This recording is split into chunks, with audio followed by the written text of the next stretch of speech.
ഇന്നലെ ticket ഫിനാലേക്ക് starting ലാലേട്ടനായിട്ട് തന്നെ ഇട്ടിരുന്നു. അവിടെ നെവിനാണ് സ്കോർ ചെയ്തത്. പക്ഷെ ഇന്നത്തെ ദിവസം നെവിൻ പട്ടിയെ പോലെ കിടന്ന് മോങ്ങുന്നുണ്ട്. നമ്മുടെ പ്രൊമോ വീഡിയോ വന്നിട്ടുണ്ടായിരുന്നു.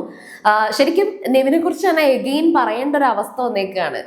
ഈ ഒരു സീസണിൽ ബിഗ് ബോസിന് പോലും തലവേദനയായി മാറണം എന്ന് തീരുമാനിച്ചു വന്ന ഒരാളെ പോലെയാണ് നെവിനെ ചിലപ്പോഴൊക്കെ എനിക്ക് തോന്നുന്നത്.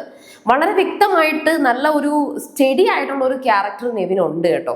അല്ലാതെ നെവിൻ എല്ലായ്പ്പോഴും ലൈഫിൽ എല്ലായ്പ്പോഴും ഇതേ ക്യാരക്ടറാണെന്ന് നമ്മൾ തെറ്റിദ്ധരിക്കുന്നത് മണ്ടത്തരമാണ്. അദ്ദേഹം മനഃപൂർവ്വം അങ്ങോട്ട് എന്റർടൈൻ ചെയ്യിക്കുകയാണ്. ഞാൻ ചെയ്യുന്നതൊക്കെ എന്റർടൈൻമെന്റ് ആയിട്ട് മറ്റുള്ളവർക്ക് കിട്ടുന്നുണ്ട് എന്ന് സെൽഫായിട്ട് അങ്ങോട്ട് വിതരണം ചെയ്യുകയാണ്. അതാണ് സത്യത്തിൽ നെവിൻ എന്ന് പറയുന്നത്. അത് അറിയാവുന്നത് കൊണ്ട് തന്നെ അനുമോള് പലപ്പോഴും അത് പറഞ്ഞിട്ടുണ്ട്.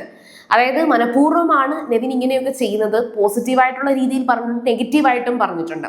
പിന്നെ അതുപോലെ ലക്ഷ്മി പറഞ്ഞിട്ട് പോയൊരു കാര്യവും ഇത് തന്നെയാണ്. അതായത് നെവിൻ അവസാനം വരെ നിൽക്കാനും ടോപ്പ് 1-ൽ എത്താനും ഒക്കെ കഴിവുള്ള ഒരാളാണ്. പക്ഷെ സീരിയസ്നെസ് ഇല്ല, സീരിയസ് ആയിട്ട് കാണുന്നില്ല എന്നാണ് പറഞ്ഞത്. നെവിന്റെ വീട്ടിൽ നിന്ന് ആൾക്കാർ വന്നപ്പോൾ സിസ്റ്ററും പറഞ്ഞ കാര്യങ്ങൾ ഇതൊക്കെയാണ്.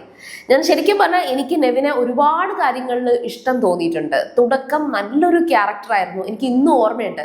ഈ ബിഗ് ബോസ് ഹൗസിലുള്ള മറ്റുള്ള വ്യക്തികളുമായിട്ടൊന്നും അങ്ങോട്ട് സെറ്റ് ആകാതെ നെവിൻ ഒറ്റയ്ക്ക് പല മൂലയിൽ പോയി ക്യാമറയ്ക്ക് മുന്നിലിരുന്ന് ഓരോ വിഡിത്തം വിളിച്ച് പറയുകയും തമാശകൾ ഉണ്ടാക്കുകയും ചെയ്തുകൊണ്ടിരുന്നു. അതായത് ഒരു കോണ്ടന്റ് ഉണ്ടാക്കാൻ നെവിനും ക്യാമറയും മാത്രം മതി എന്നായിരുന്നു തുടക്കം ഉണ്ടായിരുന്നത്.